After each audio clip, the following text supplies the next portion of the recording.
कोलकाता के मछुआ बाजार इलाके में लगी भीषण आग ने कई जिंदगियों को निगल लिया है। इस दर्दनाक हादसे में अब तक कुल 14 लोगों की मौत की पुष्टि हो चुकी है, जिन्हें आरजीकर अस्पताल में ब्रॉड डेड घोषित किया गया है। मृतकों में शामिल है बिहार का निवासी दीप्तेंद्र राम उम्र 46 साल और तमिलनाडु के 2 मासूम बच्चे पीएल राव जिसकी उम्र सिर्फ 3 साल 8 महीने थी और 10 साल की दिया। इसके अलावा 13 साल का प्रणय पाठक और 22 साल की आराध्या अग्रवाल जो आपस में भाई बहन बताई जा रही हैं, वो भी इस आग की चपेट में आकर अपनी जान गंवा बैठे हैं। वहीं इस एक अज्ञात 40 वर्षीय व्यक्ति की भी मौत की खबर है। इसी के साथ आरजीकर अस्पताल में जिन 5 लोगों को ब्रॉड डेड लाया गया है, उनमें शामिल है 2 अज्ञात पुरुष जिनकी उम्र 45 से 46 साल की उम्र है। एक 35 वर्षीय अज्ञात पुरुष राजेश कुमार संतुका जो ओडिशा के कटक के मरकत नगर सेक्टर 6 के रहने वाले थे और नीरज कुमार जिनकी उम्र 20 साल बताई गई है और ये बिहार के भागलपुर पुलिस कॉलोनी का निवासी है। इसके अलावा मेडिकल कॉलेज में भर्ती 4 लोगों की हालत गंभीर बनी हुई है।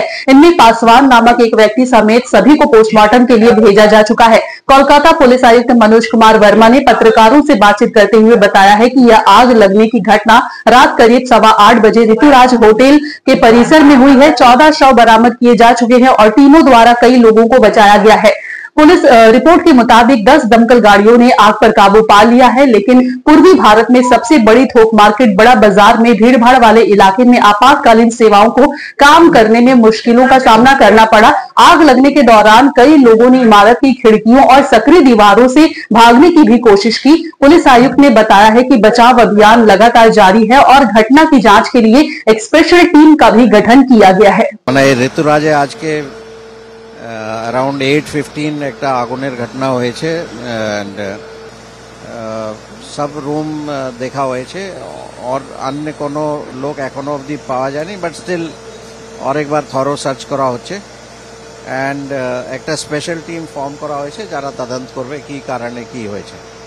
ফরেনসিক টিম আসবে, ওরা বলতে পারবে কি কারণ আছে।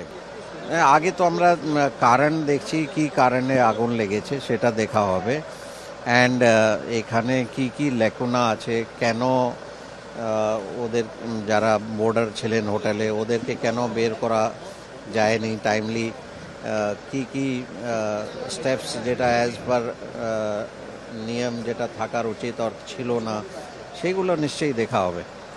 একটা স্পেশাল টিম আমরা ফর্ম করেছি, ওরা পুরো ইস্যু দেখবে, মানে কারণটা কি অ্যান্ড ফায়ার প্রিভেনশনের মেজার্স কি কি ছিল অ্যান্ড अन्य কোনো কারণ যদি থাকে কেন যারা এখানে বর্ডার ছিলেন ওদেরকে রেস্কিউ করা যায়নি, কি কি ডিফিকাল্টি হয়েছে সব কিছুই তদন্ত করে দেয়। এই ঋতুরাজ হোটেলে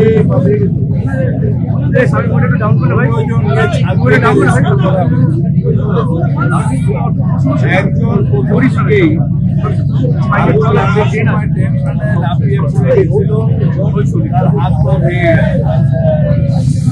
কয়েকজন ঘুমায় সম্পর্কে 5 জন তাদের বিভিন্ন হসপিটালে নিয়ে যাওয়া হয়েছিল। এখন দমকল উপর থেকে বোলিং করে করে সার্চ অপারেশন করছে যে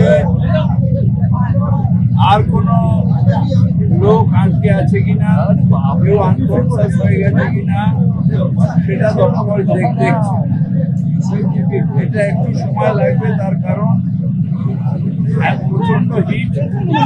দমকল নিজেরাই উপর থেকে জল দিয়ে দিয়ে আস্তে আস্তে